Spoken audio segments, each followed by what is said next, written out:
Hello everyone, this is Mohammad Sadiq from School of Physics in association with Fathom Academy. आज हम लोग बात करेंगे एप्लीकेशन ऑफ इंटीग्रल्स की। लास्ट टाइम हमने देखा था कि इंटीग्रेशन एज एन ऑपरेशन वो डिफरेंशिएशन का ही इन्वर्स ऑपरेशन होता है और उसकी जो सिग्निफिकेंस होती है हमने ये देखा था कि इंटीग्रेशन एक तरह का मेथड है समेशन का और ग्राफिकली उसकी जो सिग्निफिकेंस होती है इंटीग्रेशन से हमें किसी कर्व के अंडर जो बाउंडेड एरिया होता है वो हमें मिलता है।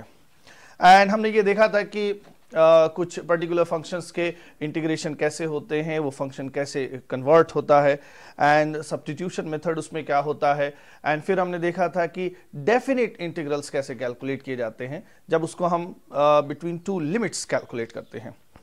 तो आज हम बात करेंगे जो लास्ट टाइम हमने इंटीग्रेशन जो कुछ भी डिस्कस किया था डेफिनिट और इनडेफिनिट उसके एप्लीकेशंस की। इस तरह के क्वेश्चंस हमें फिजिक्स में करने होंगे। So let's start with the question. हमें एक दिया हुआ है कि y is equal to x square, ये एक फंक्शन है एंड इसका अपना एक प्लॉट होगा। हमें ये जो कर्व है इस कर्व के अंडर एरिया कैलकुलेट करना है from x is equal to 0 to x is equal to 6। Curve x axis और x is equal to 0 और x is equal to 6 के बीच में जो बाउंडेड एरिया है वो हमें कैलकुलेट करना है।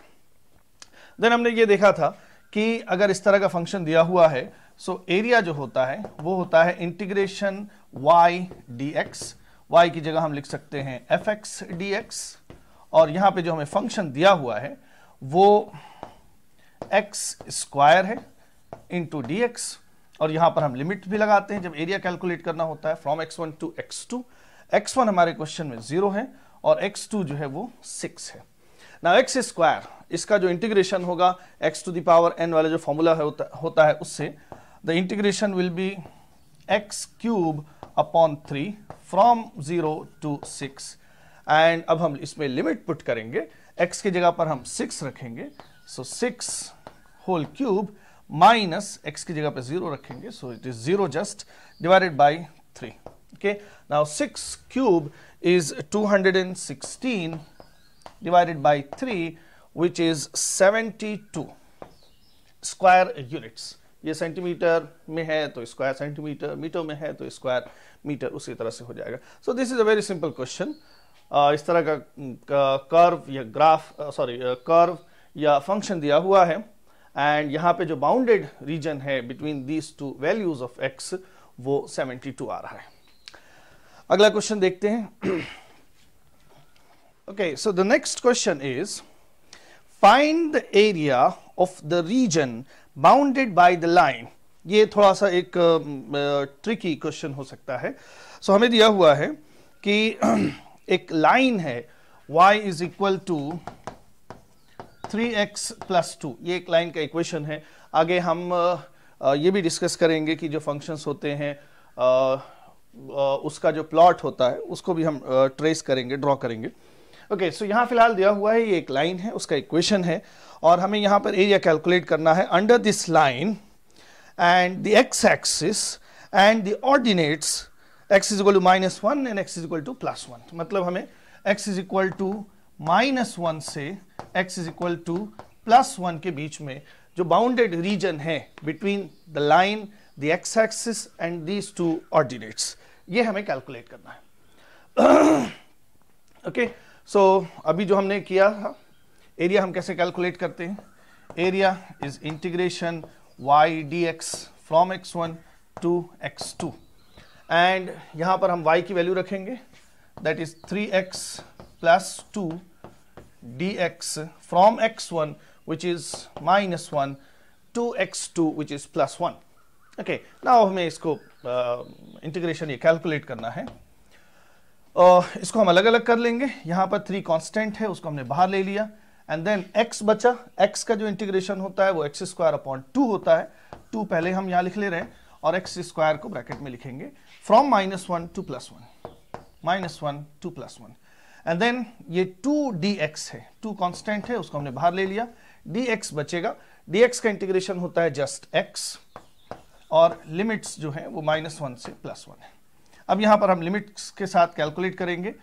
3/2 x की जगह पर हम रखेंगे 1, 1 square is 1, and then minus, अब x की जगह पर हम रखेंगे -1, -1 का स्क्वायर जो होगा वो +1 होगा, so this is +1। Okay, and then +2, and x की जगह पर हमने रखा 1, एंड देन माइनस, फिर x की जगह पर -1 रखेंगे तो वो माइनस और ये माइनस प्लस हो जाएगा, सो दिस इज +1। नाउ यहाँ पे 1 - 1 1 0 हो गया, और यहाँ पे 1 + 1 2 × 2 इज 4। सो यहाँ पर जो एरिया हमारा आ रहा है वो 4 स्क्वायर यूनिट्स आ रहा है। बट इस क्वेश्चन में सिर्फ इतना ही नहीं है, इसको हम थोड़ा सा और इलाबोरेट करके देखेंगे। यहाँ पर ये जो लाइन दी हुई है, इसका हम जो प्लॉट है उसको ड्रॉ करके देखते हैं एक बार। This is our y axis, this is x axis, और ये जो लाइन है अभी इसको हम आगे डिस्कस करेंगे कोनिक सेक्शंस में। यहां पर इस लाइन का स्लोप पॉजिटिव है, और y एक्सिस पर जो लाइन पार्ट कट कर रही है वो +2 है। और हम इस तरह से देख सकते हैं कि ये ऐसे भी देख सकते हैं कि ये लाइन कौन कौन से 2 पॉइंट से पास होगी, इस तरह से भी हम कर सकते हैं। पिछली क्लासेस में आपने किया होगा इस तरह से। सो इसमें हम इस तरह से बॉक्स बनाते हैं, यहां पर x, यहां पर y ले लेंगे, x = 0 रखेंगे, यहां पर हमने x = 0 रखा तो y 2 आ गया। फिर उसके बाद हम y 0 ले लेते हैं, y जब 0 लेंगे तो x की वैल्यू जो आएगी वो -2/3 आएगी। ओके, तो ये 2 पॉइंट्स हो गए, एक तो पॉइंट हुआ 0 2 और दूसरा पॉइंट हुआ -2/3 एंड 0। नाउ 0 2 जो है वो y एक्सिस पर है, तो एक पॉइंट हमारा ये है 0 2 y एक्सिस पर, और दूसरा पॉइंट जो है -2/3 और 0 ये x एक्सिस पर है। y 0 है और x जो है वो -2/3 है। सो हमारी जो लाइन है वो इन दोनों पॉइंट से पास हो रही है। नाउ हम इस लाइन को ट्रेस कर सकते हैं। ये लाइन हमारी कुछ इस तरह से, okay, this is our line. Now -2/3 यहां पर है, सो -1 उससे पीछे कुछ होगा, ये है -1, और +1 यहां कहीं होगा इधर, ये है +1।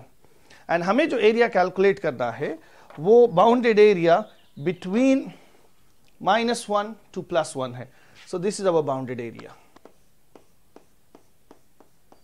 ये हमारा बाउंडेड एरिया है।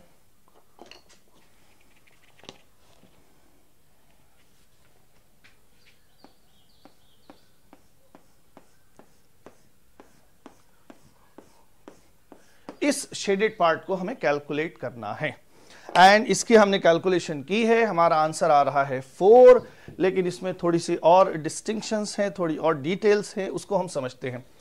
ओके, अब हम यहां पर क्या करने जा रहे हैं, इस शेडेड पार्ट को हम 2 पार्ट में डिवाइड करेंगे, 2 रीजन्स में डिवाइड करेंगे। एक रीजन हमारा ये है येलो शेडेड पार्ट, और दूसरा वाला ऑरेंज शेडेड पार्ट है। इसको 2 पार्ट में क्यों डिवाइड कर रहे हैं? येलो वाला जो है वो x एक्सिस के नीचे है, और ये ऑरेंज वाला पार्ट जो है वो x एक्सिस के ऊपर है। अब इसकी क्या सिग्निफिकेंस होती है अभी हम उसको डिस्कस करेंगे। सो हम यहां पर एरिया कैलकुलेट करेंगे। पहले हम कैलकुलेट करेंगे -1 से -2/3 तक, एंड देन फिर उसके बाद -2/3 से +1 तक कैलकुलेट करेंगे, एंड देन देखते हैं कि हमारा आंसर क्या आएगा। सो हमें यहां पर हमने जो इंटीग्रेशन परफॉर्म किया है -1 से +1 तक, उस इंटीग्रेशन को हम ब्रेक करेंगे। Now we will find area y dx, y की वैल्यू रख लेते हैं 3x + 2 dx। इसको हम पहले कैलकुलेट करेंगे -1 से -2/3 तक, एंड देन फिर उसके बाद सेम फंक्शन का इंटीग्रेशन -2/3 से +1 इसके बीच में कैलकुलेट किया जाएगा। ओके, अब ये हम कैलकुलेशन कर लेते हैं, ये आसान है। अब इसके बाद से 3 ये बाहर आ गया, x का इंटीग्रेशन जो होगा वो x² होगा, सो हम इसको लिख लेते हैं 3/2, एंड ये बचेगा यहाँ पर x² from -1 to -2/3, and then ये 2 है, और dx का इंटीग्रेशन जो होगा वो सिंपली x होगा फ्रॉम -1 टू -2/3। ओके, और ये जो पार्ट है ये -1 से -2/3 जो है ये हमारा येलो शेडेड पार्ट है, तो इसको हम थोड़ा सेपरेट कर लेते हैं, इसको कर्ली ब्रैकेट में कर लेते हैं इस तरह से and then plus again 3/2 and x square, limits जो हमारी हैं वो -2/3 से +1 तक एंड देन 2 और dx का इंटीग्रेशन x फ्रॉम -2/3 टू 1। ये है, ये हमें कैलकुलेट करना है। अब इसके आप कैलकुलेशन अगर परफॉर्म करें, अब ये आसान है। ओके, हम ये एक स्टेप और इसको कर लेते हैं। 3/2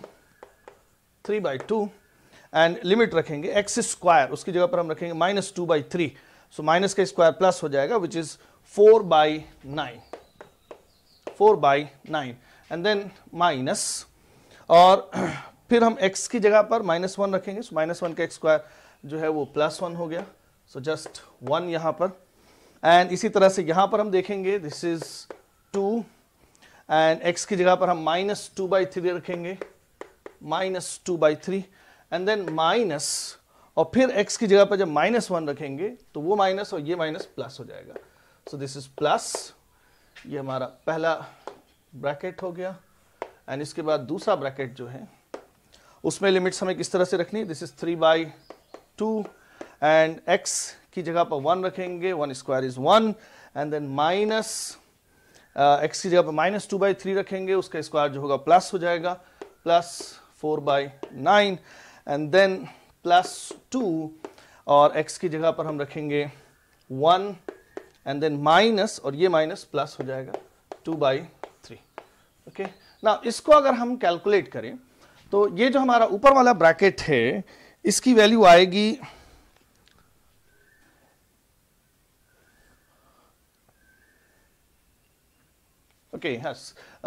ऊपर वाला जो ब्रैकेट है उसकी वैल्यू आएगी -1/6 और दूसरा वाला जो ब्रैकेट है दिस वन, इसकी वैल्यू आएगी +25/6।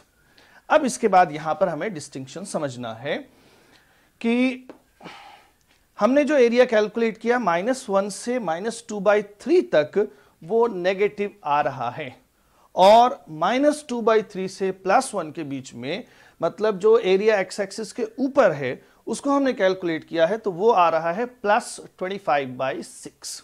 ओके, एंड देन इसको अगर हम कैलकुलेट करें, यहां पर ये नेगेटिव लें और इसको पॉजिटिव लेंगे, तो ये जो वैल्यू आएगी ये एलसीएम यहां पर हो जाएगा 6 और this is -1 + 25 that is 24/6 which is 4 +4 square units. तो अगर हम इसको नेगेटिव और इसको पॉजिटिव ले रहे हैं तो वो हमारा नेट एरिया कैलकुलेट होकर आएगा। तो अगर हम इस तरह से इंटीग्रेशन परफॉर्म कर रहे हैं या एरिया निकाल रहे हैं from lower value of x to the higher value of x, then हमें नेट एरिया मिलेगा। ओके, नेट एरिया का मतलब हुआ कि x एक्सिस के नीचे जो बिलो जो एरिया है वो नेगेटिव की तरह से लिया जाएगा और x एक्सिस के ऊपर जो एरिया है वो पॉजिटिव लिया जाएगा। सो इस तरह से नेगेटिव प्लस कुछ पॉजिटिव वैल्यू, देन फाइनली जो आंसर आएगा that is called net area. लेकिन अगर हमें टोटल शेडेड एरिया कैलकुलेट करना है, इसको भी पॉजिटिव, इसकी भी वैल्यू चाहिए और इसकी भी वैल्यू चाहिए, सो टोटल शेडेड एरिया जो होगा, टोटल शेडेड एरिया, तो उसमें अब हम इसको प्लस लेंगे, हमें एरिया टोटल कितना है, शेडेड पार्ट वैल्यू कितनी है वो हमें कैलकुलेट करना है। सो ये हो जाएगा हमारा +1/6 एंड देन 25/6। सो इसको हम कैलकुलेट अगर करें तो ये आएगा 26/6 विच इज 13/3। ओके, सो यहां पर जो हमें क्वेश्चन दिया हुआ था उसके दो आंसर होंगे। अब ये डिपेंड करेगा कि ये जो एरिया है ये कैसी फिजिकल क्वांटिटी है। हमें सिर्फ एरिया ही नहीं कैलकुलेट करना होता है, अगर हम नेक्स्ट सेगमेंट में हम देखेंगे और काइनेमेटिक्स जब हम पढ़ेंगे फिजिक्स का जो चैप्टर है तो उसमें भी हम ये देखेंगे कि एरिया जब भी हम कैलकुलेट करते हैं तो वो कोई ना कोई फिजिकल क्वांटिटी होती है। हमें यहाँ पे मैथमेटिकली एरिया नहीं फाइंड करना होता है, हमें हमेशा वो जो एरिया होता है वो हमेशा कोई ना कोई एक फिजिकल क्वांटिटी होती है। तो इसको एक एग्जांपल से समझते हैं। जैसे आपने पढ़ा होगा डिस्टेंस एंड डिस्प्लेसमेंट, उसमें क्या फर्क होता है? अगर कोई पार्टिकल किसी पॉइंट ए से बी तक ट्रेवल कर रहा है, सपोज इस तरह के किसी पाथ से होकर जा रहा है, ओके, तो अब इसमें दो चीजें यहां पर हम डिफाइन करते हैं, एक चीज होती है डिस्टेंस और एक चीज होती है डिस्प्लेसमेंट। डिस्प्लेसमेंट क्या होता है? The minimum distance between initial and final positions is called displacement. और जो एक्चुअल पाथ है, जिस पाथ से ट्रेवल करके पार्टिकल मूव कर रहा है, उस पाथ की लेंथ जो होती है वो कहलाती है डिस्टेंस। तो जब हम डिस्टेंस यहां पर निकालेंगे, हम कोई पार्टिकल एक पॉइंट से दूसरे पॉइंट तक मूव कर रहा है, तो जो भी पाथ है, लेंथ हर जगह ऐड होती चली जाएगी। टोटल डिस्टेंस हमें निकालना है। और जब डिस्प्लेसमेंट हमें निकालना है तो हम ये नहीं देखेंगे कि उसकी लेंथ कितनी है, हम सिर्फ ये देखेंगे कि इनिशियल और फाइनल के बीच में डिस्टेंस कितनी है, उनके बीच में सेपरेशन कितना है। जैसे एक और एग्जांपल ले लेते हैं। एक हमारा ये इनिशियल पॉइंट है ए और ये है फाइनल पॉइंट बी। सपोज कोई पार्टिकल ए से चला बी तक और उसके बाद वहां से वापस आके किसी सी पॉइंट पर रुक गया, ओके। तो जो डिस्टेंस है वो यहां से यहां तक की डिस्टेंस, लेंथ, फिर उसके बाद प्लस ये भी लेंथ, तो ये दोनों लेंथ ऐड हो जाएंगे। लेकिन जब हमें डिस्प्लेसमेंट चाहिए होगा तो इतना गया और जो वापस आया है उसको हम सबट्रैक्ट कर देंगे। तो ए से बी तक गया वो तो प्लस है, बी से सी तक आया वो नेगेटिव लिया जाएगा इन केस ऑफ डिस्प्लेसमेंट। लेकिन जब डिस्टेंस की बात होगी तो ए से बी तक भी पॉजिटिव, बी से सी तक भी पॉजिटिव, सो टोटल लेंथ हम ऐड करेंगे। तो उसी तरह से अगर हम एरिया कैलकुलेट कर रहे हैं और एरिया हमारी डिस्टेंस फिजिकल क्वांटिटी है, तो उस केस में हम नीचे का एरिया भी पॉजिटिव लेंगे, ऊपर का एरिया भी पॉजिटिव लेंगे। लेकिन अगर हमारा एरिया हमें डिस्प्लेसमेंट दे रहा है, तब हम वहां पर नेट एरिया की बात करेंगे, मतलब नीचे वाला एरिया नेगेटिव लिया जाएगा और ऊपर वाला एरिया पॉजिटिव लिया जाएगा। इसी तरह से और भी फिजिकल क्वांटिटीज होंगी। सो ये डिस्टिंक्शन हमें समझना होगा। जो भी दिया हुआ होगा, हमें कर्व दिया हुआ होगा और एरिया हमें निकालना होगा, तो थोड़ा हमें इस तरह का डिस्टिंक्शन भी मेंटेन करना होगा कि जो एरिया हम निकाल रहे हैं वो नेट एरिया है या टोटल शेडेड एरिया है। उसमें कुछ नीचे और कुछ अगर ऊपर है, तब दो चीजें वहां पर आ जाएंगी। अगर ओवरऑल वो ऊपर ही है, अगर हमारी लाइन ऐसी है कि वो सिर्फ जो बाउंडेड एरिया है वो सिर्फ और सिर्फ एक्स एक्सिस के ऊपर ही है, तब तो कोई दिक्कत नहीं। तब जैसे भी हम नेट कैलकुलेट करें या टोटल कैलकुलेट करें वो पॉजिटिव आएगा। या इसी तरह से हमारा टोटल शेडेड पार्ट जो है वो एक्स एक्सिस के नीचे है, तो हम नेट कैलकुलेट करें या टोटल कैलकुलेट करें वो सेम वैल्यू आएगी। लेकिन अगर कुछ एरिया हमारा एक्स एक्सिस के नीचे और कुछ ऊपर है, तो नेट वैल्यू कुछ और आएगी और टोटल वैल्यू कुछ और आएगी। So you have to maintain that distinction. Now अगला एक क्वेश्चन देखते हैं। ओके, नेक्स्ट क्वेश्चन जो दिया है वो है कि find the area bounded by the curve y is equal to e to the power minus x। ये हमारा कर्व है। सो हमें बाउंडेड एरिया कैलकुलेट करना है। Area bounded by the curve, the x axis and y axis. Okay, so x axis and y axis, और ये हमारा curve है सपोज इस तरह से। तो यहां पर ये हो गया y एक्सिस, ये हो गया x एक्सिस, और इधर हमें कुछ नहीं दिया हुआ है। तो इसका मतलब इधर हमें कहां तक एक्सटेंड करना है? इन्फिनिटी तक एक्सटेंड करना है। y एक्सिस क्या हो गया? x इज इक्वल टू 0 हो गया, और इधर कोई लिमिट नहीं दी हुई है, सो वो इन्फिनिटी तक होगा। इसका मतलब हमें यहां पर एरिया कैलकुलेट करना है from x is equal to 0 to x is equal to infinity, ये कैलकुलेट करना है। Okay, this is simple. Area is equal to integration y dx from 0 to infinity. Okay, इस तरह से यहां तक जब हम पहुंच जाएंगे तो इसके बाद तो ये एक टिपिकल प्रोसीजर हो गया। उसके बाद तो आसान होगी कैलकुलेशन करना। बट ये जो चीज है इसको समझना कि हमें जो एरिया चाहिए वो बाउंडेड रीजन कैसा है, कहां से कहां तक है। लिमिट अगर एक्सप्लिसिटली क्वेश्चन में दी हुई है then it is okay, good. लेकिन अगर हमें लिमिट्स नहीं दी हुई हैं, उसको फ्रेज किया गया है किसी तरह से, तो उसको आइडेंटिफाई करना कि हमें एरिया कहां से कहां तक कैलकुलेट करना है, दिस इज वेरी इंपॉर्टेंट। यही यहां पर कैच करने वाली बात होती है। ओके, नाउ इसके आगे ये आसान है। y की जगह पर हम रखेंगे e to the power minus x dx from 0 to infinity. इसका जो इंटीग्रेशन होगा यहां पर x के साथ -1 मल्टीप्लाई हो रहा है, so e to the power x का जो इंटीग्रेशन होता है वो e to the power x ही होता है। x के साथ -1 मल्टीप्लाई हो रहा है तो उससे हम डिवाइड कर देंगे, सो -1 से डिवाइड करेंगे तो माइनस यहाँ अपीयर हो जाएगा और ये ऐसे ही रहेगा e to the power -x from 0 to infinity. And then e to the power -x को हम लिख सकते हैं 1 upon e to the power +x from 0 to infinity. And then this is, अब यहाँ पर हम x की जगह पर इन्फिनिटी रखेंगे, सो ये हो गया 1 upon e to the power infinity and then minus x की जगह पर हम 0 रखेंगे 1 upon e to the power 0। Now e की वैल्यू जो होती है वो 1 से ज्यादा होती है। अब 1 से बड़ा कोई नंबर है और उसकी पावर इन्फिनिटी हो जाएगी तो वो नंबर इटसेल्फ इन्फिनिटी हो जाएगा। So e to the power infinity is infinity and anything to the power 0 is 1। तो 1 अपॉन इन्फिनिटी जो है ये हो गया 1 upon infinity is 0 and minus anything to the power 0 is 1, so this is 1 upon 1 or just 1, so -1 और ये minus finally आ गया +1, so the answer is +1। Now अब इसमें एक चीज ये है कि इस तरह का जो हमें कर्व दिया हुआ है ये आगे हम डिस्कस करेंगे कि जो फंक्शन होते हैं उसका कर्व किस तरह का होता है, कर्व का भी एक आइडिया हो जाएगा यहाँ पर। सो इसका कर्व अगर उसका हमें आइडिया है तो और आसानी होती है और ज़्यादा उसको मतलब वो सिंपल हो जाता है उस चीज़ को इमेजिन करना कि एरिया हमारा कहाँ से कहाँ तक कैलकुलेट करना। ये जो हमने ग्राफ बनाया है ये इसका ग्राफ नहीं है, ये हमने सिर्फ एक एग्जांपल के लिए आपको ऐसा ग्राफ बना के दिखा दिया कि वाई एक्सिस और एक्स एक्सिस के बीच में बाउंडेड एरिया कैसे, लिमिट्स कैसे लेनी है। सो इस फंक्शन का ये कर्व नहीं है, इस फंक्शन का कर्व कैसा होता है उसको आगे हम डिस्कस करेंगे। Okay, next question. Now next question क्या है, अब इसमें अभी तक हमने जो क्वेश्चंस देखे हैं उसमें हमें कर्व से बाउंडेड जो एरिया है वो कैलकुलेट करना था। अब बात करते हैं इंटीग्रेशन का जो दूसरा एस्पेक्ट, जो दूसरी सिग्निफिकेंस होती है, that is method of summation. So method of summation पे कुछ एग्जांपल्स देख लेते हैं। सिंपली हमें यहाँ पे दिया हुआ है find the area of a triangle. एक कोई हमें ट्राइंगल दिया हुआ है इस तरह से और इसका एरिया क्या होगा ये हमें कैलकुलेट करना है।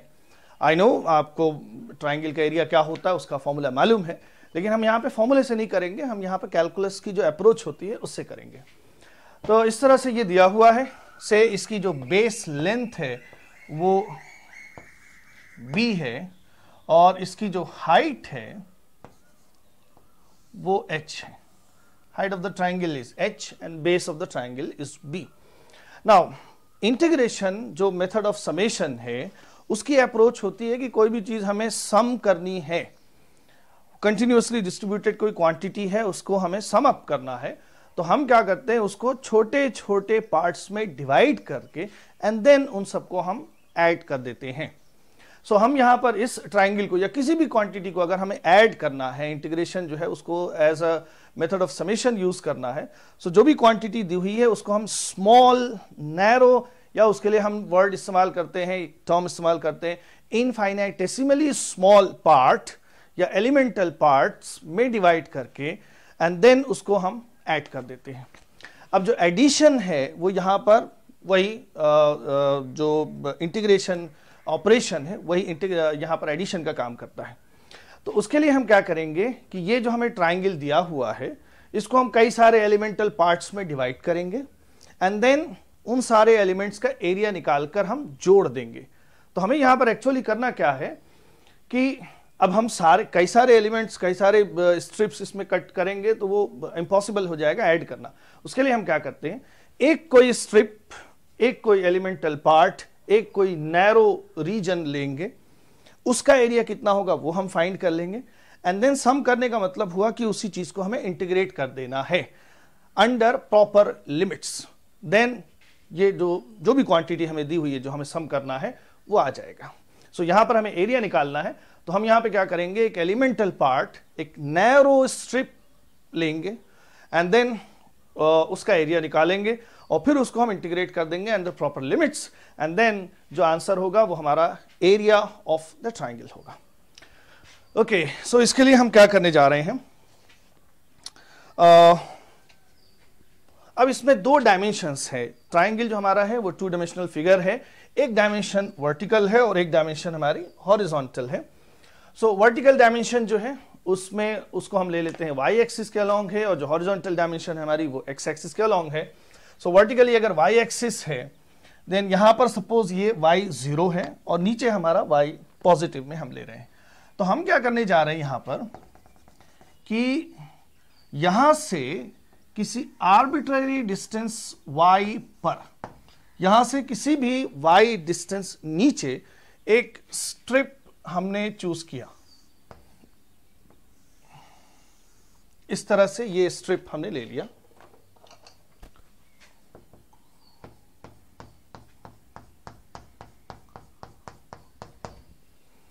और यहां तक हम यहां से यहां तक आए, ये y हुआ, एंड उसके आगे हमने एक स्ट्रिप चूज की है।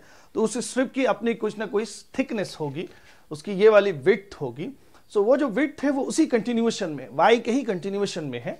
तो यहां पर इसकी जो विड्थ है उसको हम लिख लेंगे कि ये जो विड्थ है ये उसी कंटिन्यूएशन में है। तो स्मॉल पार्ट ऑफ y है, लेट्स कॉल इट dy। ये हमने देखा था, बहुत स्मॉल जब कोई इंटरवल होता है तो उसको हम dy से लिखते हैं। सो y एक्सिस के अलोंग यहां से y डिस्टेंस पर हमने एक स्ट्रिप चूज की है, उस स्ट्रिप की विड्थ जो है वो dy है।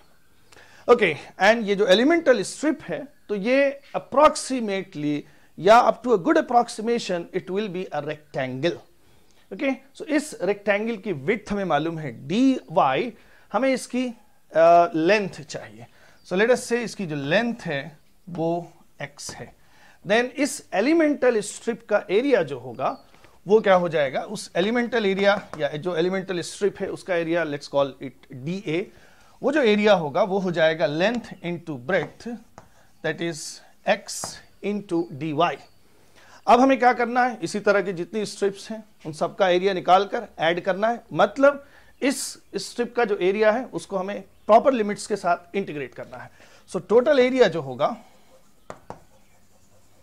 Total area that will be summation of the area of the elemental strip, and dA की जो वैल्यू है वो है x dy। ओके, अब इसमें हमें लिमिट्स भी यूज करना है, वो लिमिट्स के भी हम बात करते हैं।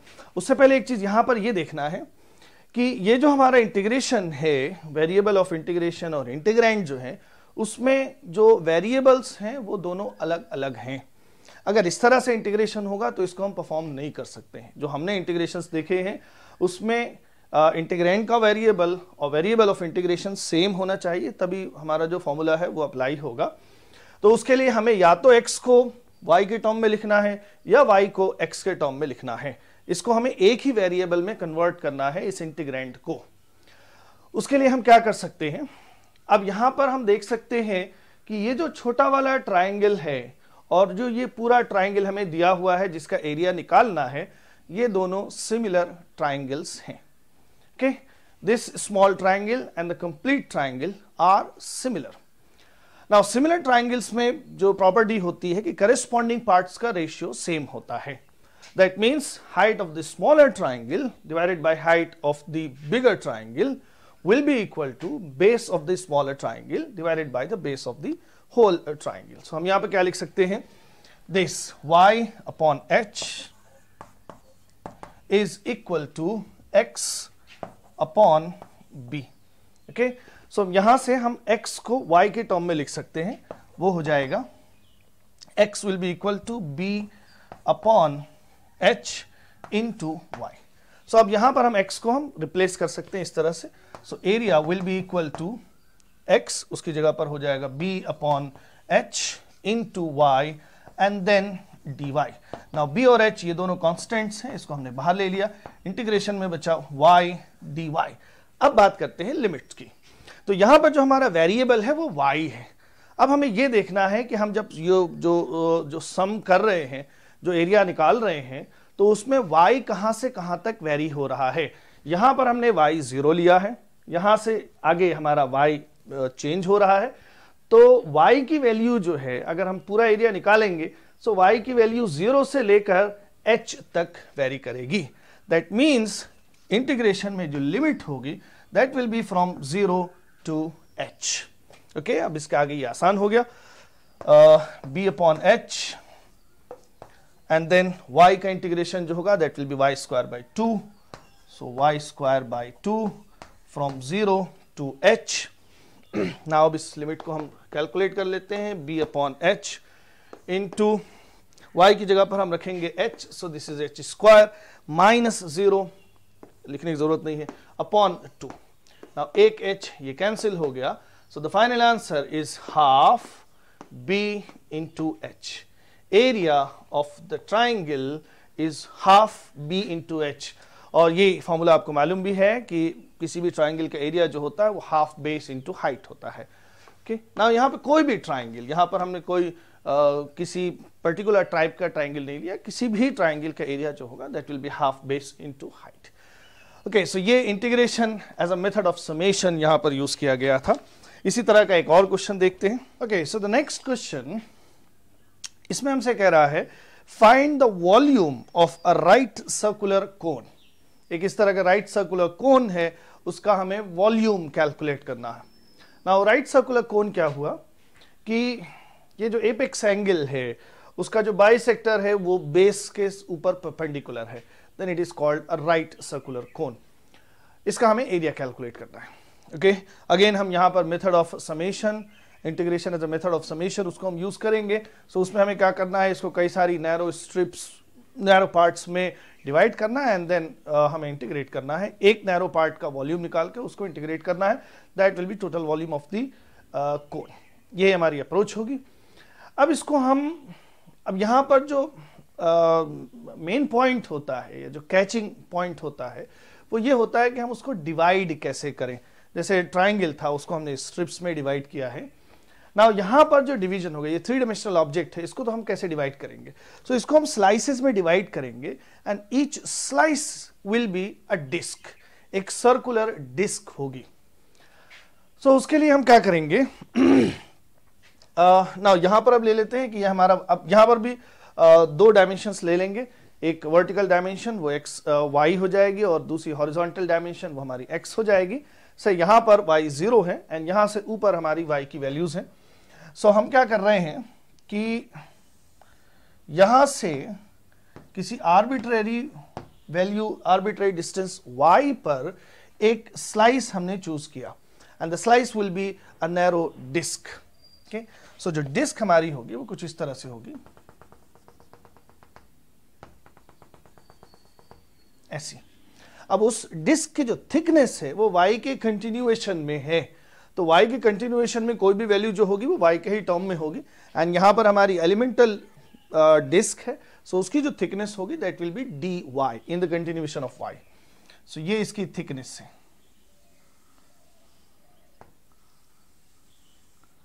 हमारी डिस्क है और उस डिस्क की जो थिकनेस है यहां पर दैट इज dy एंड से ये जो एलिमेंटल डिस्क है इसकी जो रेडियस है वो x है।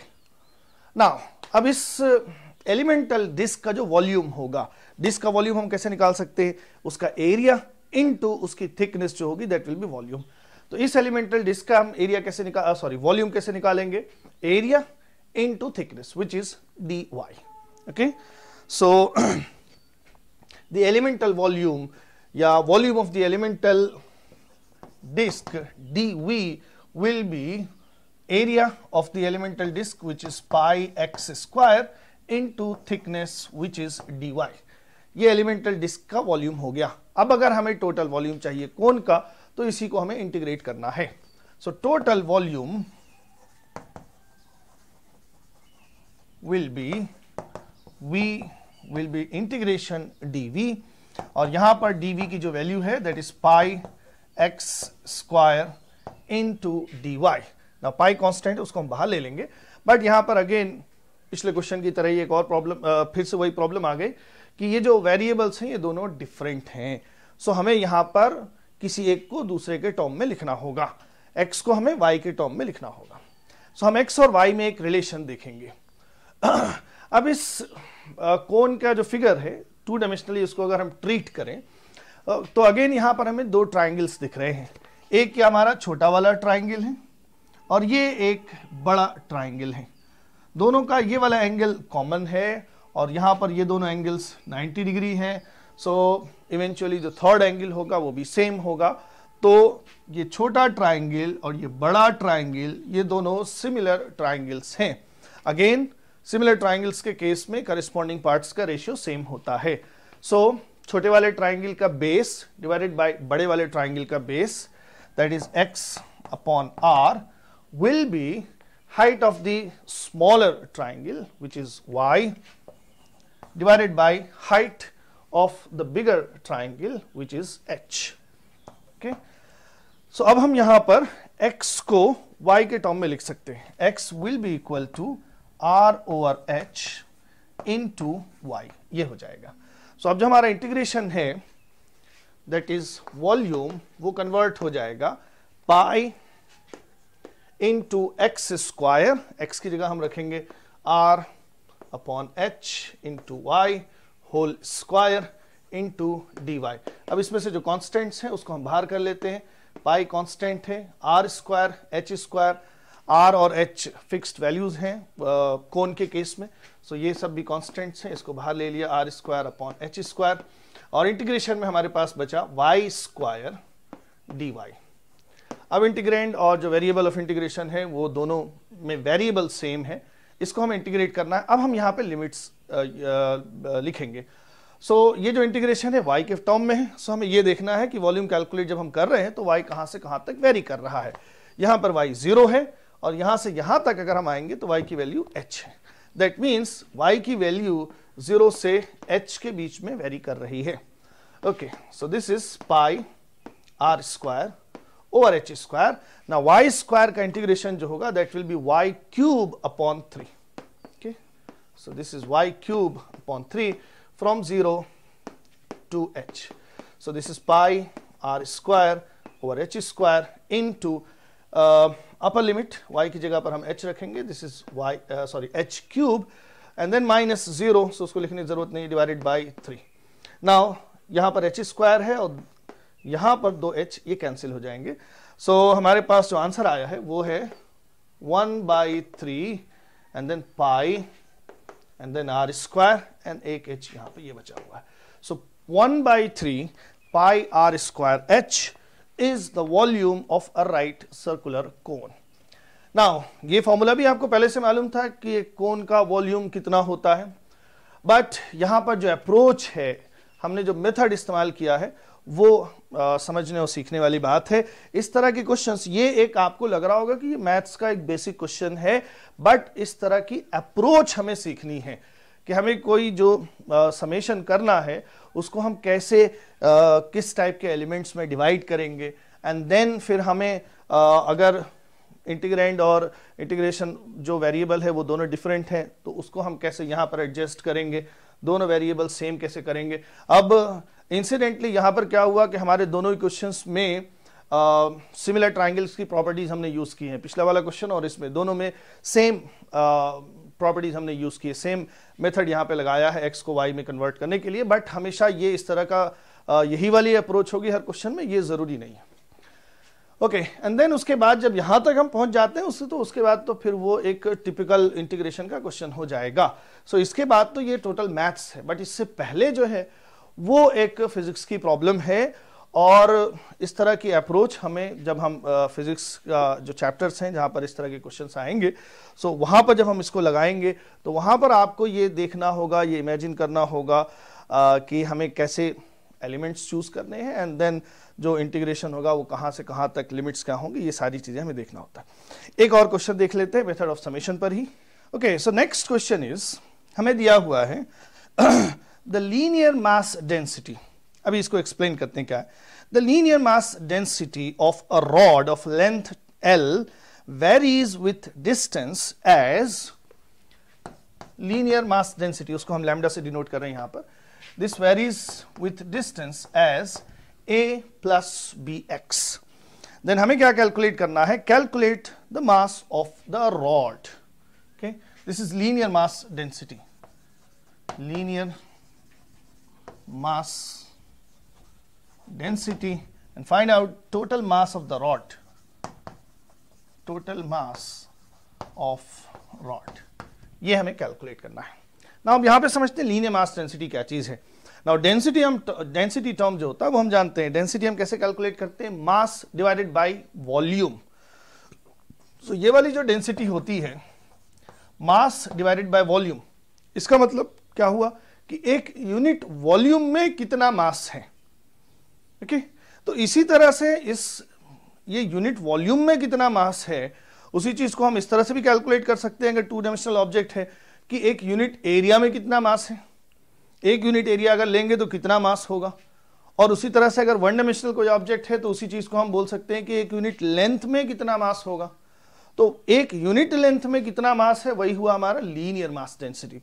एक यूनिट एरिया में कितना मास होगा वो हमारा होगा एरियल मास डेंसिटी, उसको हम कह सकते हैं।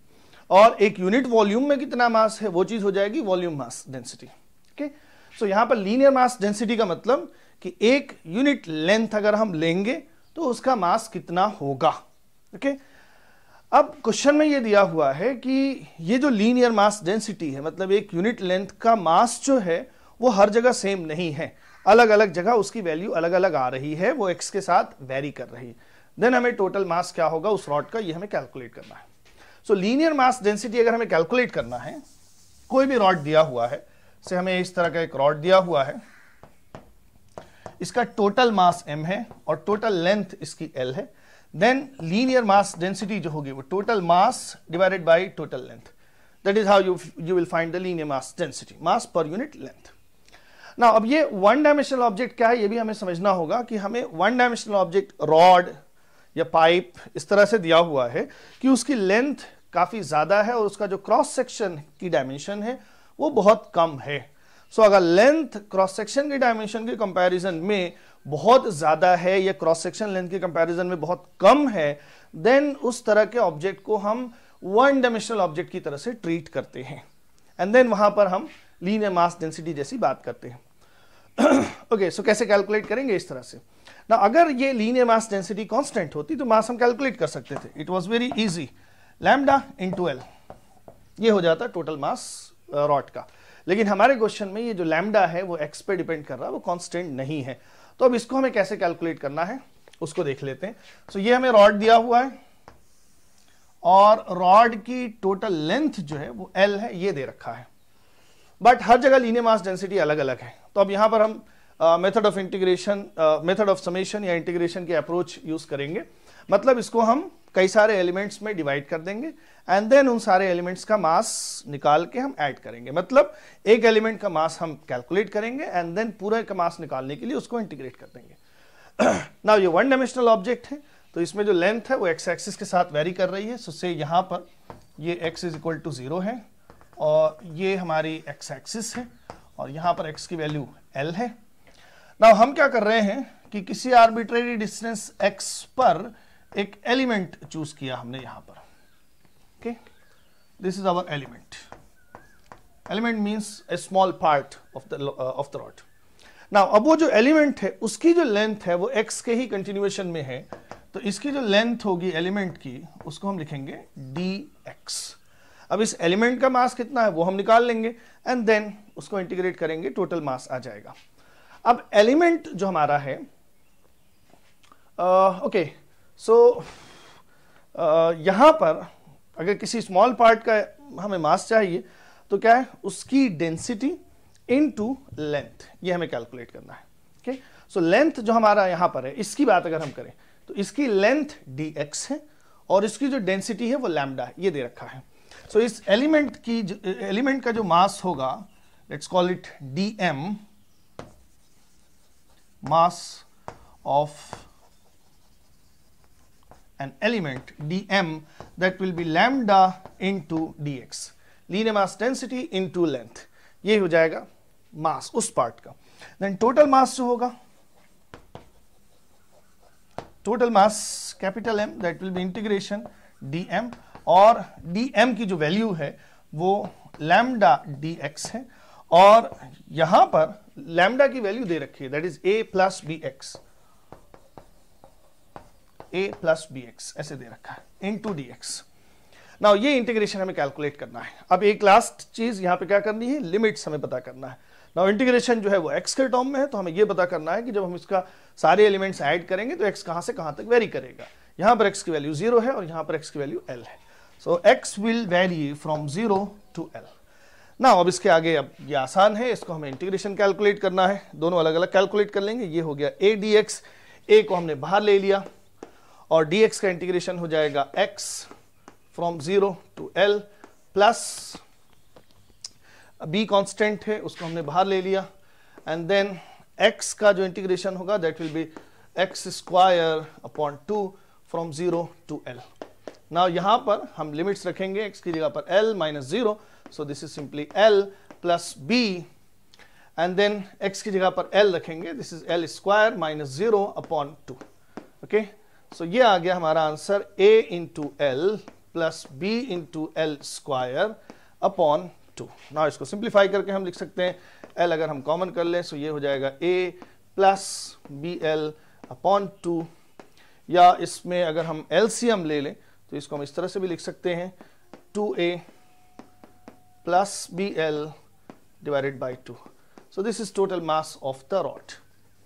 ओके, नाउ एक बार अगर हमने ये इंटीग्रेशन हमने बना लिया कि इंटीग्रेशन हमें कैसे कैलकुलेट करना है आगे, तो उसके बाद तो आसान हो जाता है, बट जो क्वेश्चन का मोर देन 90% पार्ट है वो इससे पहले पहले तक होता है कि हमारी अप्रोच क्या होनी चाहिए, हमारी जो कैलकुलेशन है उसमें जो लॉजिक या कॉन्सेप्ट है वो हम क्या इस्तेमाल कर रहे हैं। सो ये था application of integrals, and application of integrals ये बहुत इंपॉर्टेंट सेगमेंट है।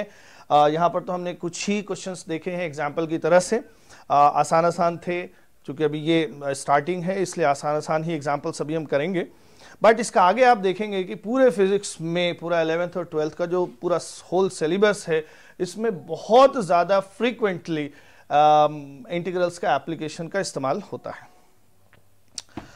ओके, सो अब नेक्स्ट जो कैलकुलस हम कर रहे थे उसमें एक लास्ट सेगमेंट और ये रहेगा डिफरेंशियल इक्वेशंस का। उस तरह से भी उस कॉन्सेप्ट पर भी बेस हमें बहुत सारे क्वेश्चंस मिलते हैं, एंड दिस इज इट।